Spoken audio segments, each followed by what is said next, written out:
You're listening to the Spark Radio Network, Internet radio like you've never heard before. Innovation, creativity, and imagination are all said to begin with a spark. So fasten your seatbelt and take the ride of your life and listen for the spark. You are listening to KLRN Radio, where liberty and reason still reign. Most writers and radio show hosts know that to connect with your fans, you need to do more than just write books or record the latest podcasts. There are many different elements that go into forming an online platform, but there are also many hidden traps. To make matters worse, solid advice on how to survive the muddy waters is scarce. In the book Hidden Traps, I talk about some of the important issues of working with an online platform, highlighting traps that could put your physical or internet security at risk or be harmful to your reputation. Are your social media posts just links with a few disjointed words, making you look like someone who can't complete a sentence? Did your new website cost you more than you anticipated? Are you leaking your personal contact details across the web without even knowing it? Then you need Hidden Traps. Hidden Traps is now available in paperback and ebook from a variety of retailers, including Amazon, Barnes & Noble, and Kobo. Visit blackwolfpublications.com for more details. If you're 85 or younger, would you like peace of mind and comfort for your family? We're Final Expense Direct with an urgent message for you. The average funeral today costs over $8,000, but the most you'll get from government benefits is $255. How will your family pay the difference? We can help. Our senior plans start as low as just $1 a day and pay up to $30,000 for a funeral and other final expenses. Peace of mind is easy. There's no medical exam. You'll have lifetime coverage, and your plan can't be canceled as long as you pay your premiums. Call now for free information about our senior plans. Answer a few simple questions and receive approval right on the phone. Plus, call right now and we'll give you a discount prescription card for free. Call 800-553-8687. That's 800-553-8687. Again, 800-553-8687. KLRN Radio has advertising rates available. We have rates to fit almost any budget. Contact us at advertising@klrnradio.com.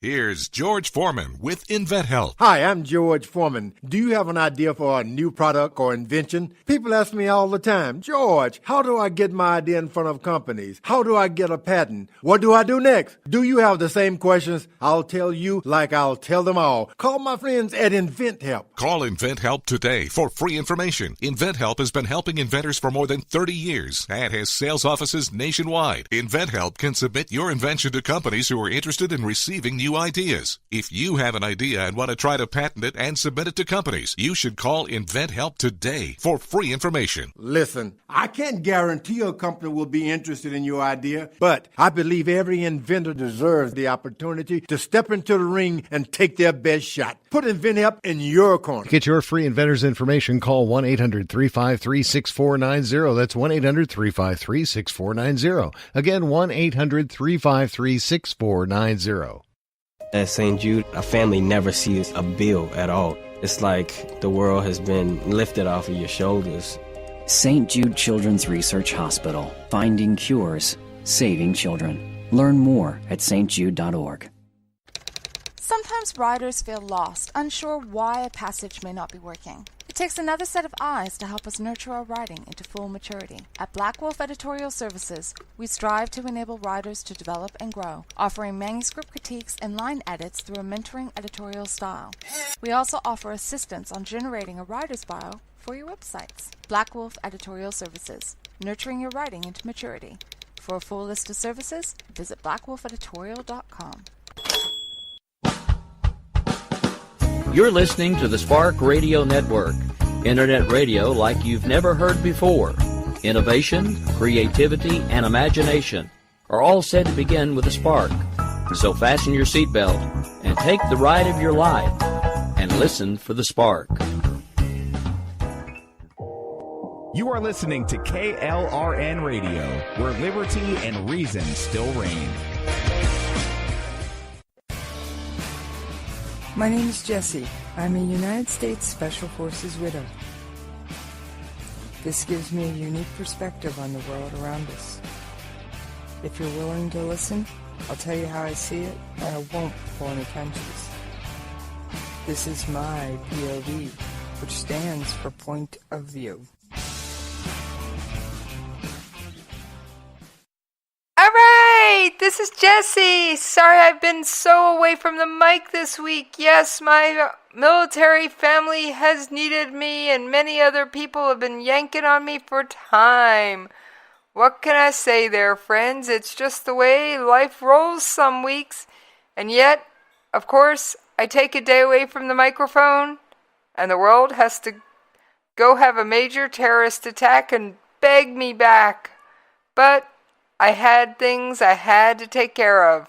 But wait, I'm not alone discussing Barcelona. I got one of my favorite terrorism/psychology experts on the line. Justin, how you doing? I'm doing great today. Thanks for having me on. Anytime. You know you're welcome. In fact, I'd wished you'd have been handy the other night when I literally did a call-in show and said North Korea was driving me nuts.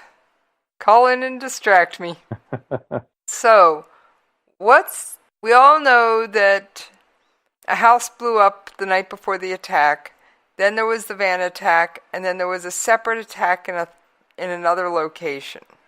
I believe that's the gist of it, right? Right. So Wednesday, I believe, was the house explosion. Then Thursday, there was the van, and there was a couple events tied with that. And then Friday, there was the secondary location at Cambrils.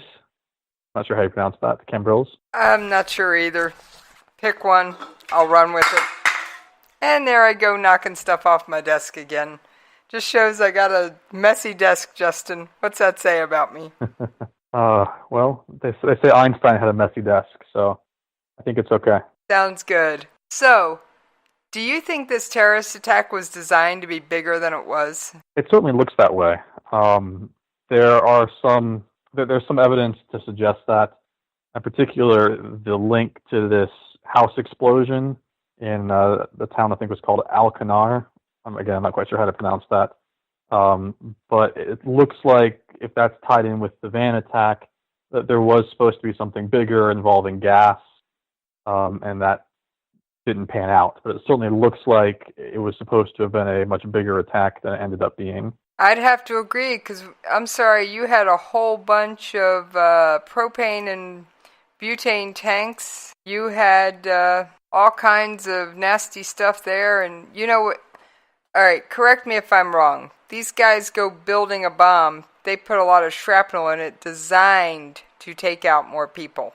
Designed to make it as brutal as possible. Yeah, absolutely. I mean, shrapnel placed in a bomb, usually nails or ball bearings or something, that's specifically designed to cause damage. And even beyond killing, it's designed to maim.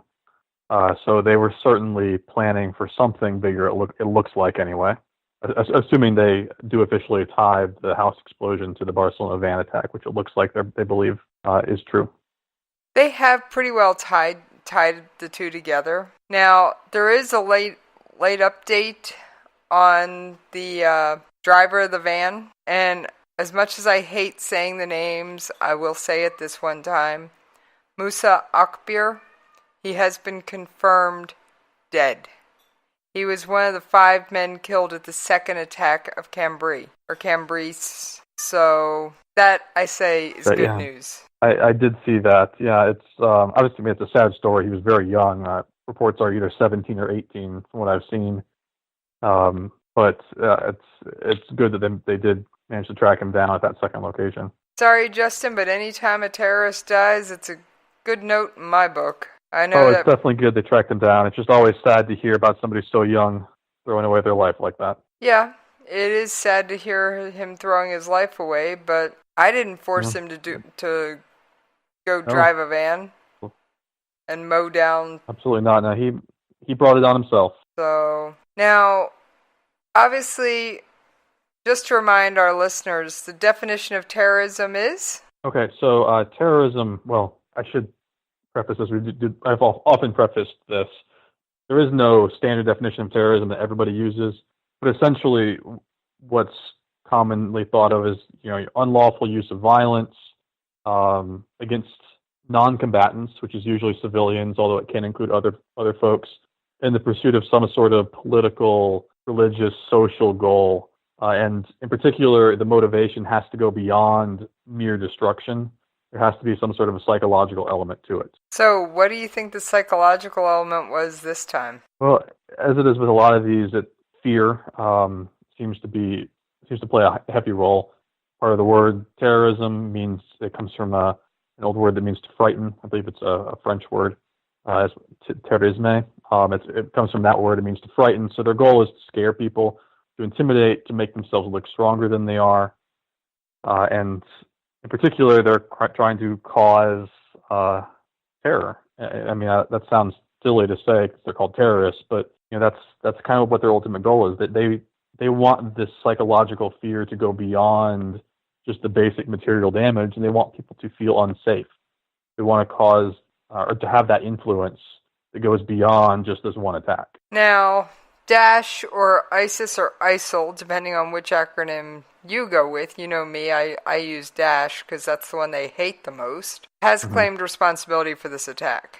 And they have in fact put out how-to manuals on doing this. Right, yes. Now, they've also put out something in one of their recent magazine issues, and I have no idea what the title, the current title of the magazine is. And their recent one is teaching people how to make a train derailment device. And the train line they cite by name is the Acela high-speed train between New York and D.C. What would the psychological impact of that thing going off the rails be? Well, that would be huge. I mean, this is something that I've mentioned before. I don't know if I've ever mentioned it on air, but trains in this country are very vulnerable to that sort of thing because there's very little security getting on and off them.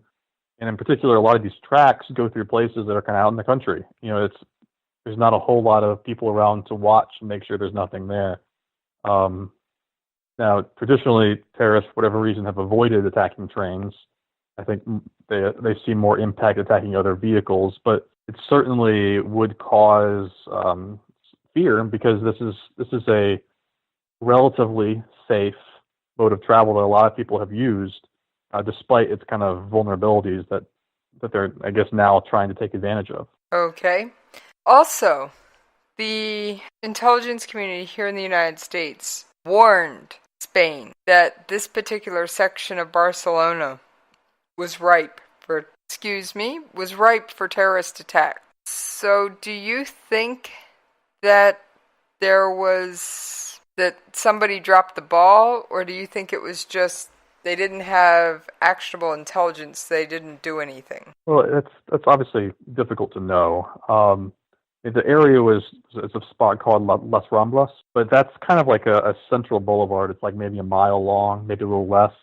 Runs right through the center of Barcelona. It's one of their main areas. So my theory on this is probably they get a lot of intel that says, oh, this is going to be a target, but unless you have something actionable, it's treated like everything else. In the same way that Times Square is always going to be a target of some sort because it's a big meeting place in New York. A lot of people. Las Ramblas is obviously not quite on the same scale as Times Square, but it's a similar concept where the threat is always present. So until you have something actionable that makes one threat stand out from another, it's going to be really hard to police that. And without having details on the intel community in Spain, it's really hard to know for sure. But that would be my guess. Is that it's just so hard to pick out which threats are actionable and which ones are just generic everyday threats that all big cities go through, towards their main city squares. Now, everything I'm reading in the news articles says the attack looked like it was more directly controlled as opposed to inspired, because news media have reported anywhere from 12 to 15 people. Sorry, Mr. Frog is trying to insert his 2 cents, but 12 to 15 people in this cell. What does that indicate to you that ISIS or Daesh is now trying to propagate attacks on Europe as opposed to focusing on the Middle East? Mm-hmm.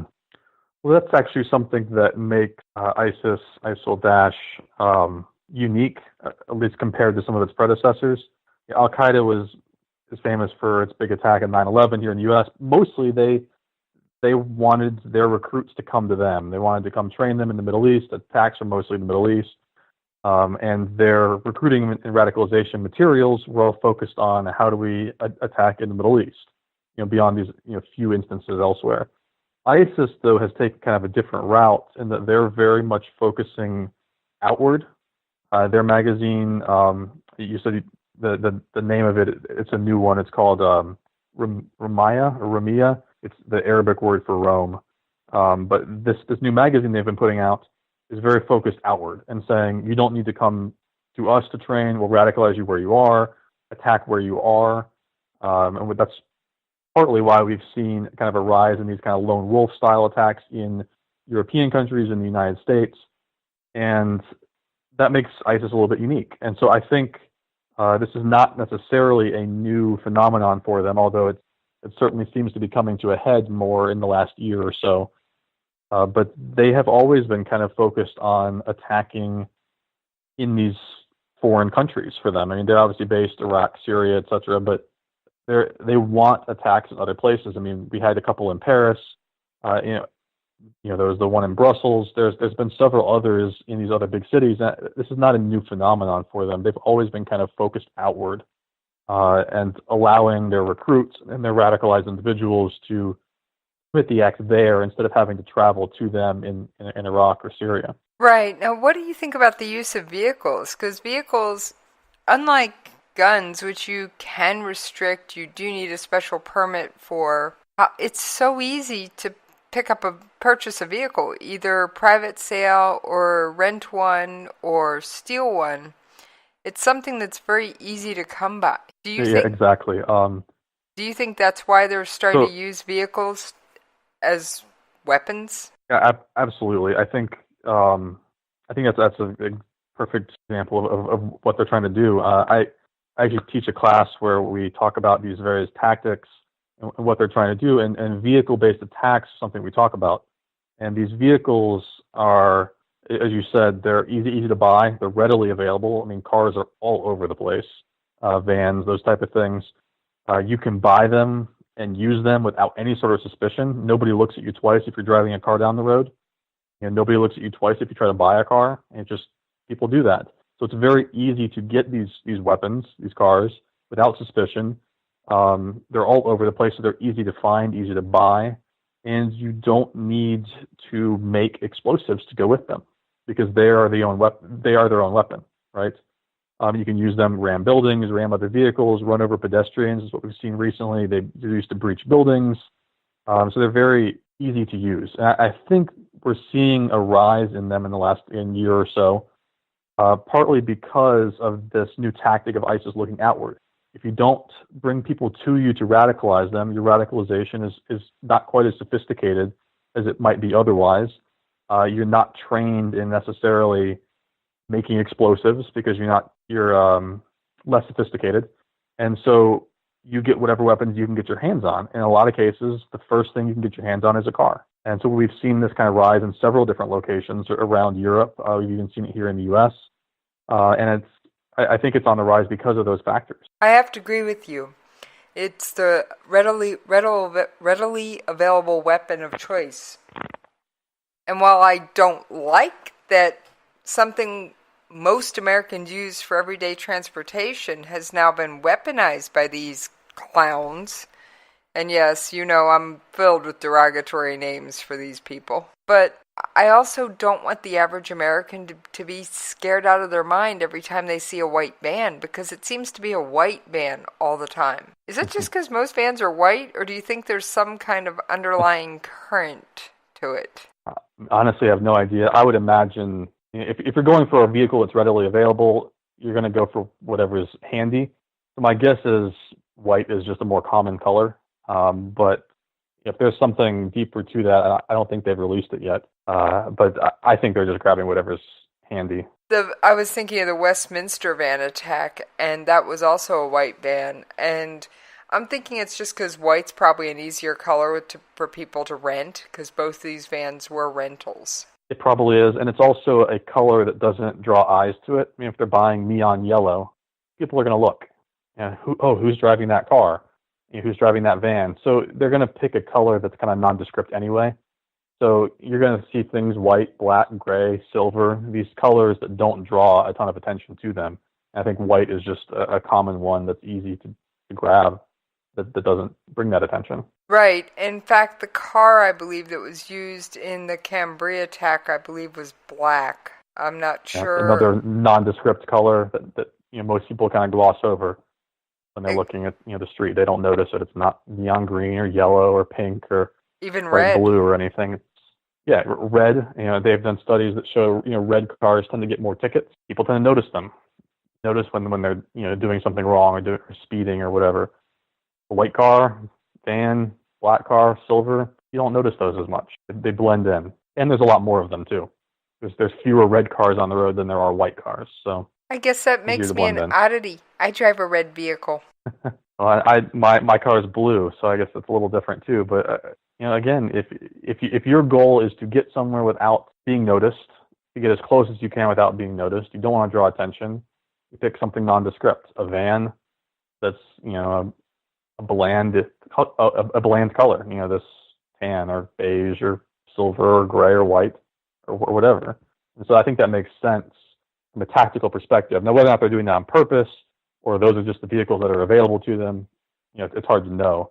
But it certainly helps, I think, to pick a color that nobody's going to notice driving down the street. I hate to say it, but I think more people are going to be looking for that out-of-place white van. Well, the more they use the tactic, the more people will be on the lookout for it. So, this is something, like I said, this is a tactic that has not been used a ton in the past. I mean, it has come up here and there, but it suddenly appeared.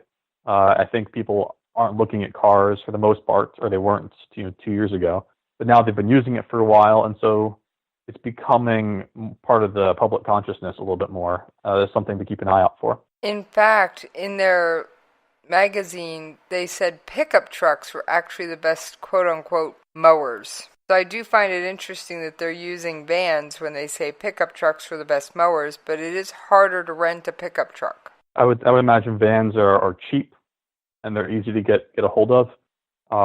Pickup trucks tend to have more horsepower, so they're stronger. Big, strong front end. Again, if you're trying to run people over, that's something that would be under consideration.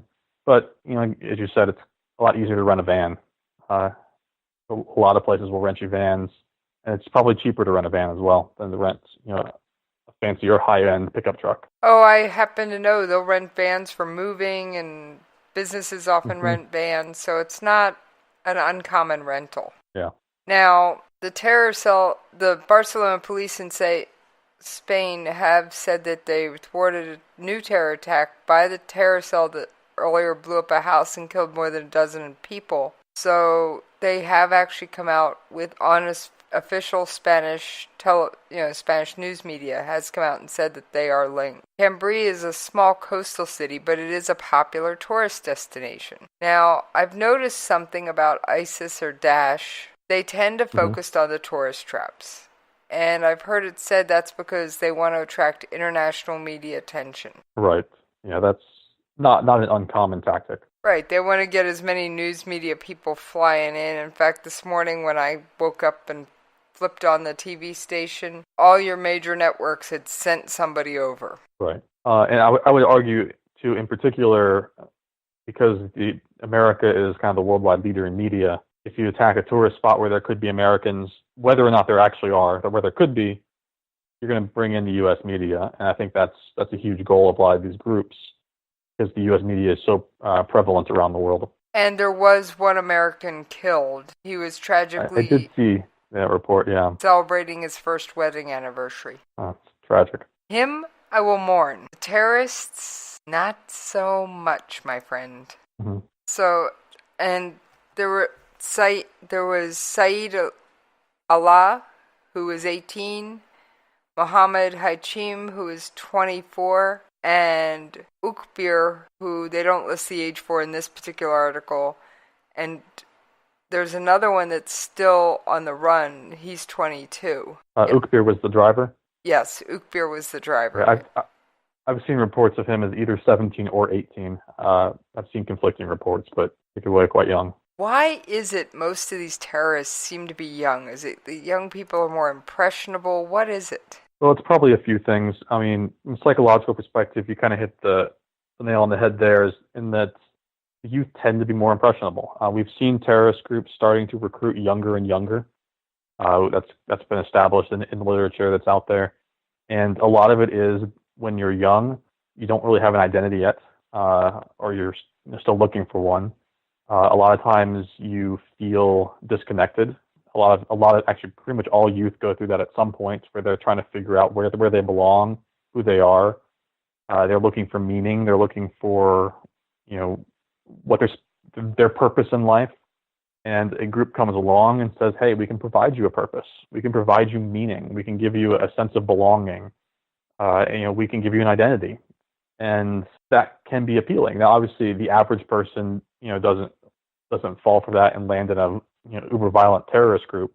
But the concept behind it of giving somebody meaning and giving them purpose is appealing to a lot of people. I would think even beyond the youth, but particularly, that kind of young age range, 16 to maybe 25 or so, is huge, because that's the age when people are defining who they are. And kind of ending high school, leaving high school, going to college, leaving college, trying to figure out where you fit into society. That's a very ripe, vulnerable age target for anything, whether you're targeting them as a terrorist group or a cult or a mafia-style group or a gang or any sort of other, even non-violent groups, like, say, a company. You try to get the young people to believe in your ideology and your culture. And the youth tend to be the ones who are most impressionable because of that. So do you think the current rise of things like safe spaces and participation trophies is going to make our culture here in America more susceptible to these things? Because people just seem to be looking for a place to belong. That's a really tricky question, because I think there's a lot of levels to that. I think at bare minimum, though, you can say that those things are emblematic of a people who want a place to belong, right? They want a place that they can call their own, that they feel safe, where they feel accepted.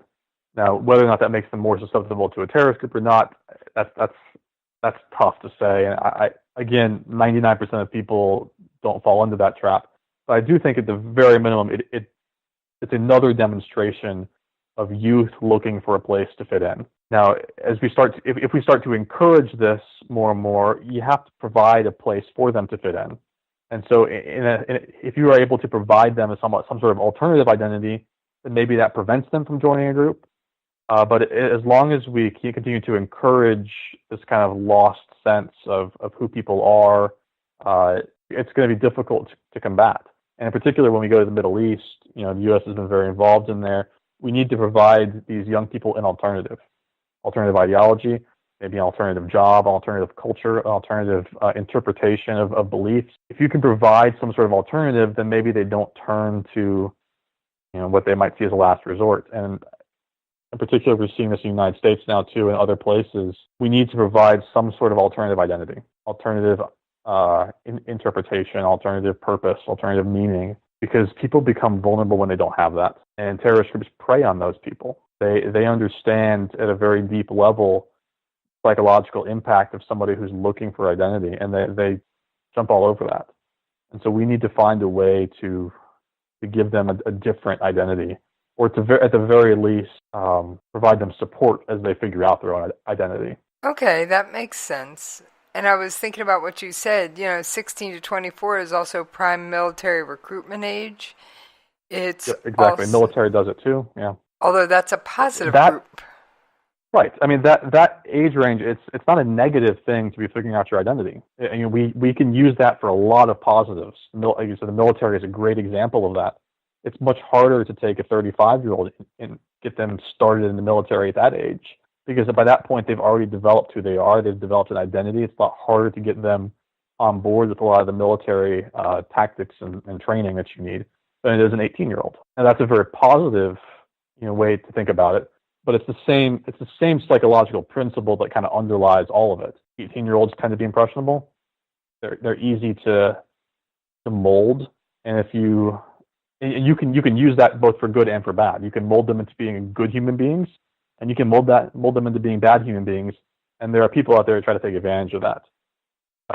Well, I for one wish that giving terrorists jobs would solve the problem. But there was another psychological thing that I heard brought up in one of the articles. Mm-hmm. The 5 killed in the second attack on Cambrai were wearing fake suicide belts, not real ones. And I've seen multiple reports that they were fake. So I'm going to run with it unless I find contradicting evidence. And the reason they were wearing the fake belts was because they wanted to die in the attack. And it was because they had so much sin in their lives that the only way, and I'm going to use the Muslim term here, Allah would accept them into heaven, was if they martyred themselves because their lives were so filled with sin. Okay. Do you think that's another psychological trap that the terrorist groups are setting for these young people? It very well could be. I don't know specifically about these individuals, but fake suicide vests, they fall into the same category as people who wave around fake guns. It's the kind of suicide by cop mentality, where they want to die in the attack. They don't want to be captured, and so they want to be martyrs. Now, again, I'm not going to claim to be an expert in what these specific individuals were saying, but that concept of if you're martyred, you go to heaven, directly there, do not pass go, etc. That's a very powerful recruiting tool. And a lot of these groups use, because you'll get whatever, the 70 virgins or whatever else, they believe in heaven or in paradise. And that makes martyrdom very attractive, especially for somebody who thinks they may not get there on their own. I could see I don't know specifically about these, but that makes a lot of sense. I could see how it could be a strong motivator. Well, Justin, sure. We have reached the point of the show where it is time to pay those radio station bills. So, just as a reminder, you can find me on Twitter at Jesse's POV. You can catch me in the chat room when I am live at KLRNRadio.com. And you can always email me at the station, Jesse's POV at KLRNRadio.com. We will be back after this commercial break. You're listening to the Spark Radio Network, internet radio like you've never heard before. Innovation, creativity, and imagination are all said to begin with a spark. So fasten your seatbelt and take the ride of your life and listen for the spark. You are listening to KLRN Radio, where liberty and reason still reign. Most writers and radio show hosts know that to connect with your fans, you need to do more than just write books or record the latest podcasts. There are many different elements that go into forming an online platform, but there are also many hidden traps. To make matters worse, solid advice on how to survive the muddy waters is scarce. In the book Hidden Traps, I talk about some of the important issues of working with an online platform, highlighting traps that could put your physical or internet security at risk, or be harmful to your reputation. Are your social media posts just links with a few disjointed words, making you look like someone who can't complete a sentence? Did your new website cost you more than you anticipated? Are you leaking your personal contact details across the web without even knowing it? Then you need Hidden Traps. Hidden Traps is now available in paperback and ebook from a variety of retailers, including Amazon, Barnes & Noble, and Kobo. Visit blackwolfpublications.com for more details. If you're 85 or younger, would you like peace of mind and comfort for your family? We're Final Expense Direct with an urgent message for you. The average funeral today costs over $8,000, but the most you'll get from government benefits is $255. How will your family pay the difference? We can help. Our senior plans start as low as just $1 a day and pay up to $30,000 for a funeral and other final expenses. Peace of mind is easy. There's no medical exam. You'll have lifetime coverage, and your plan can't be canceled as long as you pay your premiums. Call now for free information about our senior plans. Answer a few simple questions and receive approval right on the phone. Plus, call right now and we'll give you a discount prescription card for free. Call 800-553-8687. That's 800-553-8687. Again, 800-553-8687. KLRN Radio has advertising rates available. We have rates to fit almost any budget. Contact us at advertising@klrnradio.com.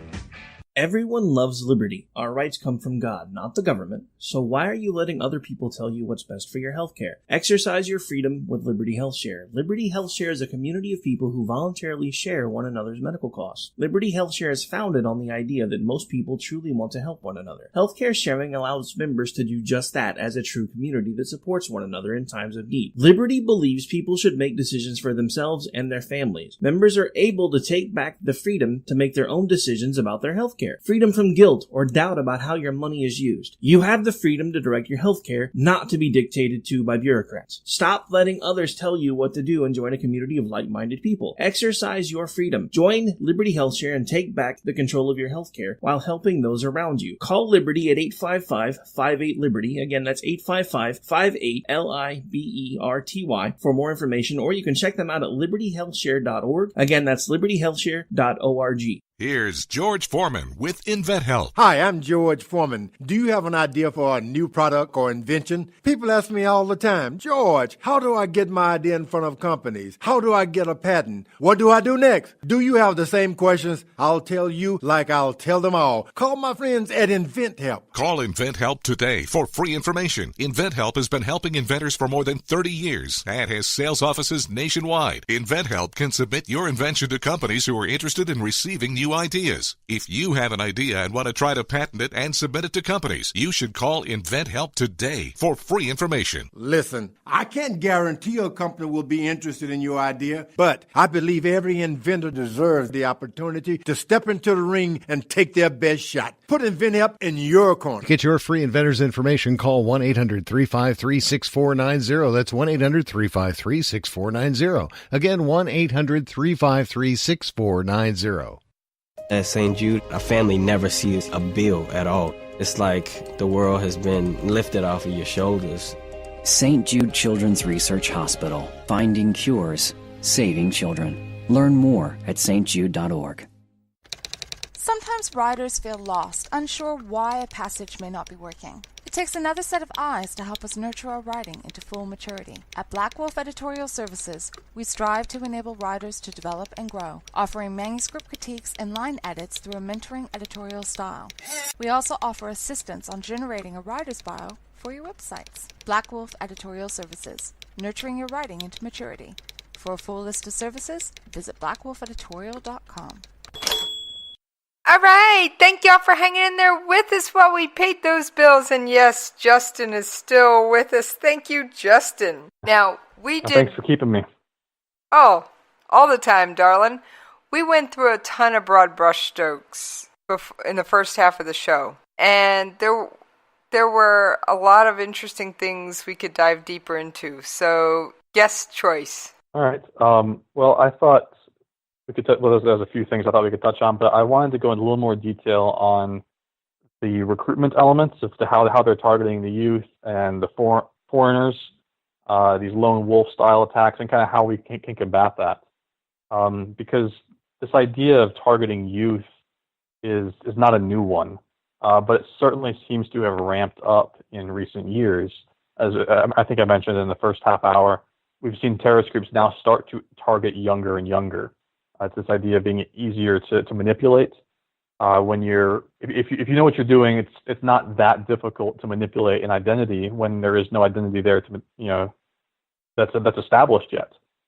And a lot of this comes down to how strong an identity does this person have to begin with. And I think this is something that our society has been struggling with for a while. And I think this is partly why you tend to see the rise of things like you mentioned in the first half hour, safe spaces and participation trophies, as we're trying to find ways to build up these identities because people think that they're needed. And I think people think they're needed because we haven't done a good job of establishing them in other areas.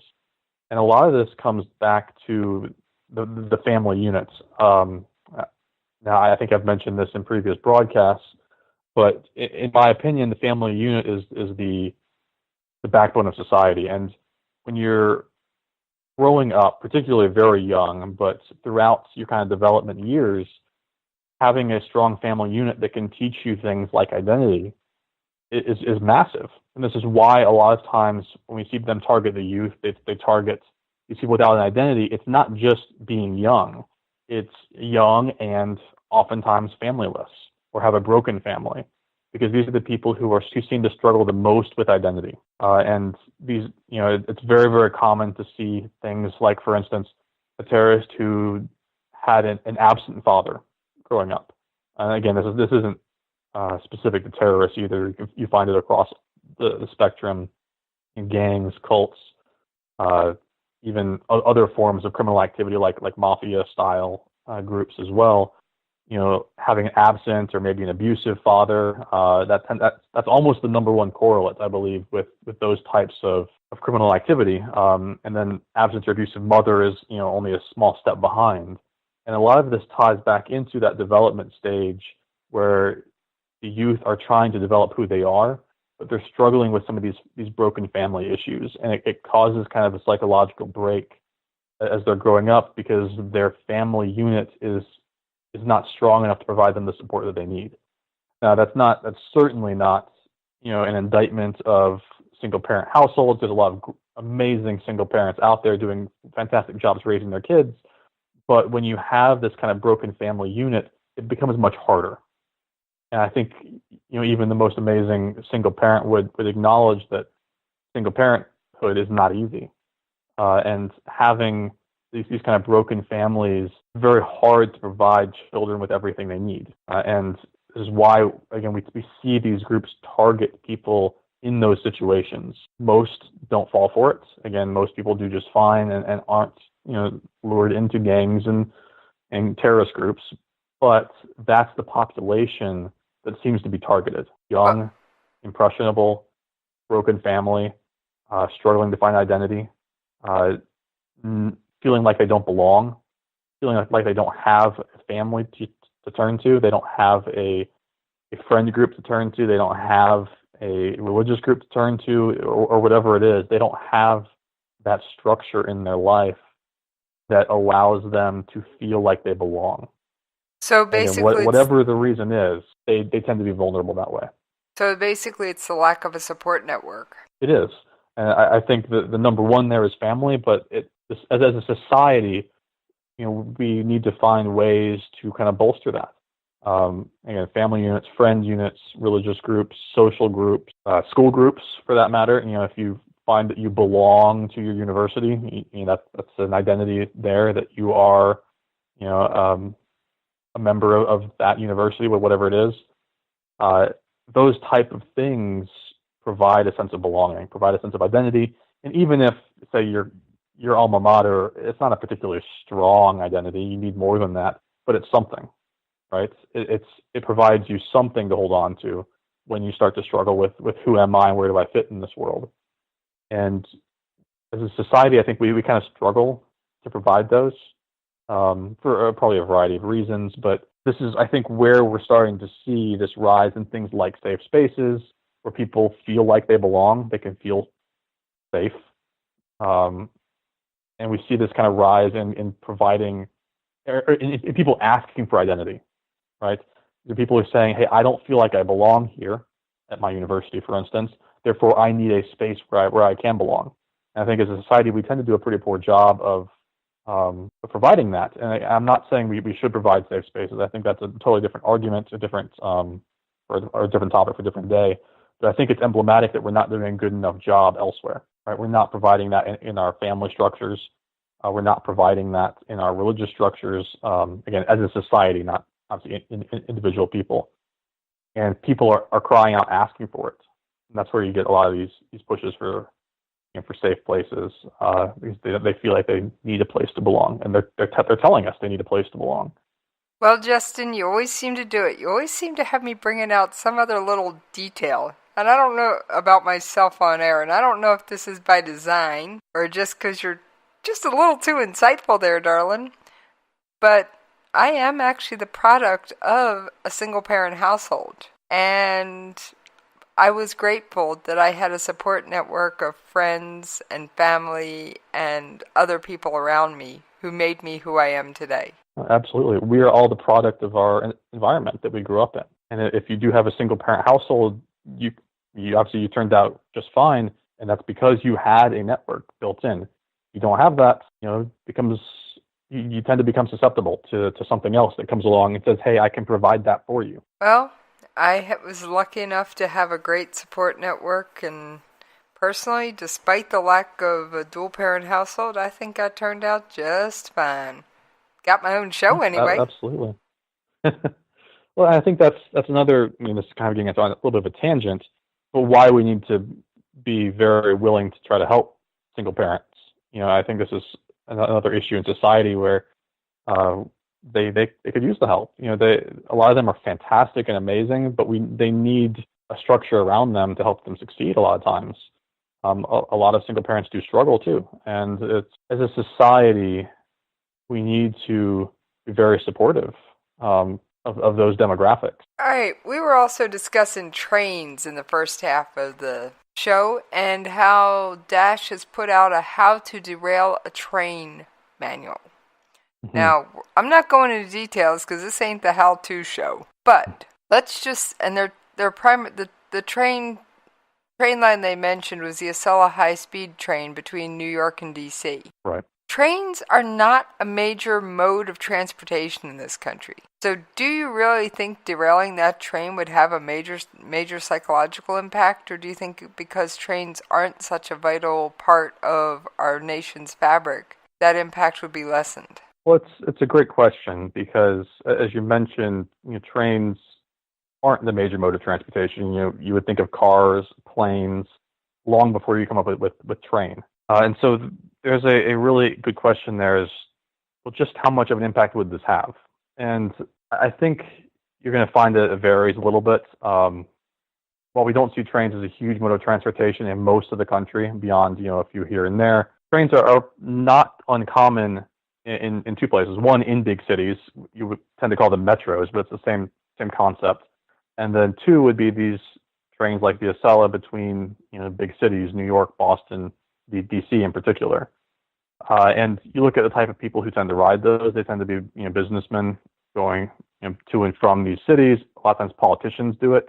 We actually mentioned off air, Joe Biden was famous for riding the train back to his home in Delaware. He was a funny little quirk he had, but he loved that. You tend to see those type of people riding the trains. And so there's an element there of who are they targeting. And so you have to consider that. The other thing, too, I think is less about psychological impact and more about ease of access. It's a lot harder to get behind the helm of a plane, especially nowadays, than it is to derail a train. It's just a much easier access. And so when you're thinking about, what's the bang for your buck here, as a terrorist, you're not putting a whole lot of effort in to get a train, and you can get a decent psychological impact. Now, a plane may be a lot more, but it's also a lot harder to get your hands on a plane. And planes aren't just sitting around waiting for people to step behind the wheel. That's true. And I don't know if you've ever been to Israel or know much about the security in Israel. I have. Was there a few years ago. They have a lot more security over in Israel, but they give up a lot of freedom. Do you think that's something that American society would ever be willing to go to, more of an Israeli security model? That's a very tough question. I think there are pockets of society that would be very willing to do that. Now, there's the famous quote of those who are willing to give up liberty for security deserve neither. I think that's Ben Franklin. And I kind of butchered it, but you get the gist. It's a difficult question because this country is unique in the world stage, and that we were founded on this kind of principle of liberty and freedom. And I think it's going to be very difficult to convince the country as a whole to give up that liberty for a sense of safety or a sense of security. That said, we've already done this to an extent, right? And we did it for planes. I mean, I remember when I was a lot younger, but we're talking 15 years ago, before 9/11, you could walk all the way to the gate. You didn't have to take your shoes off. You could almost walk straight onto the plane with no security whatsoever. It was very easy, and we've given up that freedom for security. So we've already done this in certain areas. So I don't think it's a huge stretch to think that we'd be willing to give up more.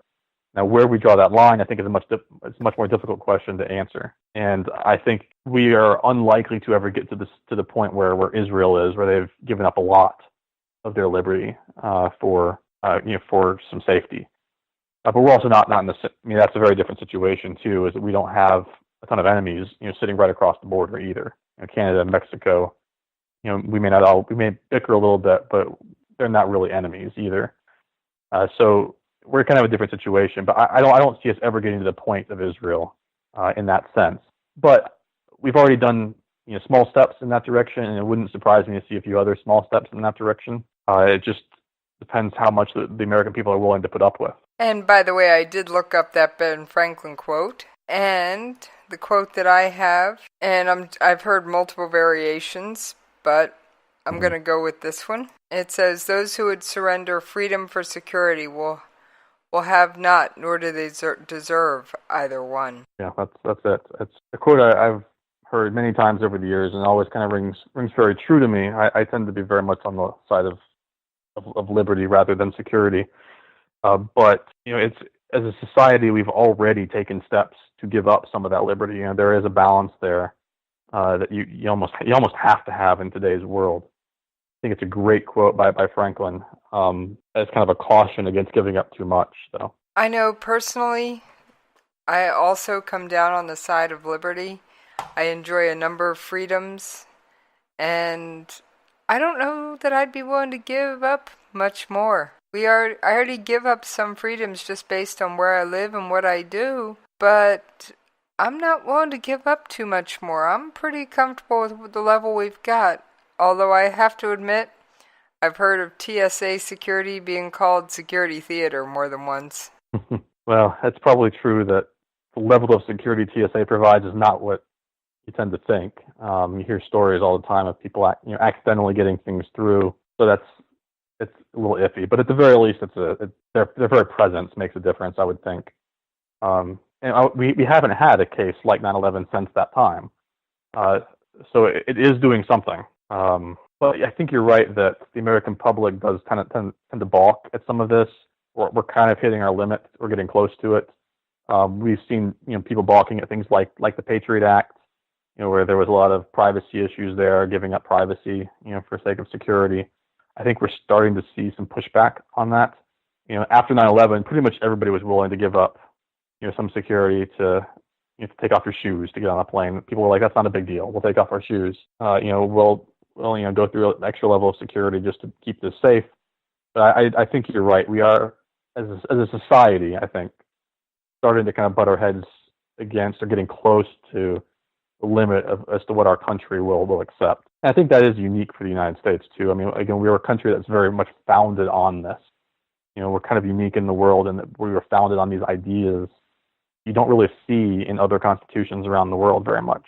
And so we have kind of an unusual psychology, that's been ingrained in our culture. And I think that makes us a little more, or let's just say a little less likely to accept limits on freedom than you would see in many other places.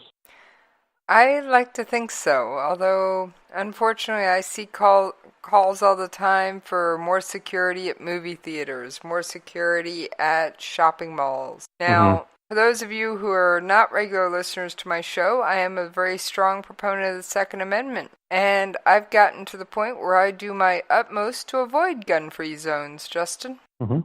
Because personally, if I am a concealed carry permit holder, and if my firearm's not welcome, well, then I've taken it to mean that I'm not welcome. Yeah, that's an interesting example to bring up too, because that's almost less about giving up security than it is, or giving up liberty for security than it is about a debate about what security means, right? For you, as you said, you're a big supporter of the Second Amendment. Security is having your gun on you. It's having a firearm or something. That is security. Whereas a lot of people would argue and say, no, having a gun-free zone is security. And so there's kind of this debate as to what security is as well that makes that discussion, or I guess it adds an extra level of complexity to it. But we've also started to see people push back against that. I mean, anytime somebody institutes and says, no, this restaurant's a gun-free zone, you'll see these boycotts pop up on Facebook or Twitter or whatever, and saying, I'm not going to eat there anymore. So we are seeing some pushback there as well. But we're kind of at a place in our society where you have these two camps, and they're starting to butt heads about what that line is between liberty and security and where it should be. I have seen it many a time, my friend, many a time. And for me, yes, I would rather be judged by 12 than carried by 6.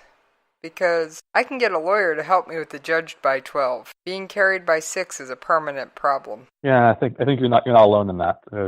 Again, this is a society, a culture that was built very heavily on these principles. Going back to revolutionary days, the idea of having the militia and having everybody having their own self-defense, because there wasn't a national army really at the time. It was kind of cobbled together.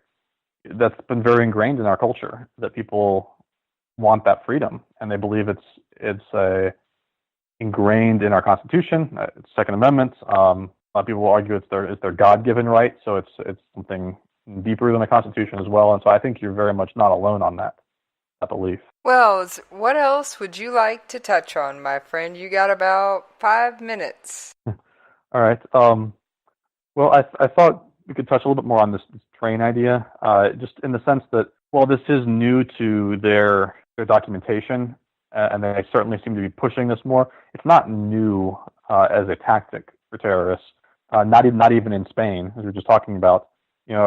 Touch on this attack back in, I think it was 2004. I mean, it might have been 2005. I think it's 2004. And there was actually a commuter train, or I think a couple commuter trains in Spain that were bombed, killed almost 200 people, injured almost 2,000. It's the deadliest terrorist attack ever in Spain, and the one we just saw recently is now the second in that time span. But going after trains is not a new phenomenon, although it certainly seems to be that groups are shifting focus towards it with their magazine exhortations. Well, trains over in Europe and other countries tend to be more common as far as a day-to-day mode of transportation. I have been blessed to visit South Korea, and I can't tell you the number of trains I stepped on to go places over there. And the Madrid train bombing was in 2004. It was March 11th, 2004, 3 days before their general election. Yeah, and I think they hit 3 or 4 different trains. It was a coordinated attack. But as you mentioned, I mean, Europe in particular is huge with trains, much more so than the United States, partly because it's such an easy mode of communication between countries, too. And when you have a bunch of different countries all in the same geographic area, especially now with the EU making borders largely open, this is a communication route that is quick and easy. It's much easier to go country to country on a train than it is on a plane in Europe, just because of time, and much easier to just kind of hop on and off. And so, in a place like Europe, where trains are used a lot more, you may actually see a higher psychological impact than you would here in the United States. Well, I think that's a fascinating comment. Now, as I do at the end of every show, please tell the listeners where they can catch up with you, Justin, when you're not on the air, talking all about psychology and bing, bang, boom with me. Absolutely. So there's really 2 great ways you can reach me. One is Twitter. I have a Twitter account. My handle is Justin R_Kinney. That's Kinney. You can find me there. And then I'm also on Facebook. I have an author account that's J. Robert Kinney. That's the name I write under. And you can reach me on that site as well. And what's the title of your book? The title of my book is Precipice. It's a murder mystery novel. And it came out about a year ago. And so check check it out. All right, and as always, you can catch me on Twitter at Jesse's POV. You can email me at the station, Jesse's POV at KLRNRadio.com. And thank you very much, Justin, for providing some wonderful insight into the impact of the terrorist attack in Barcelona. And I do have to say it was great to see the people of Barcelona out this morning en masse. Absolutely. It's really important and really wonderful to see them come together like this. And we're starting to see that around the world, too. All right. On that note, folks,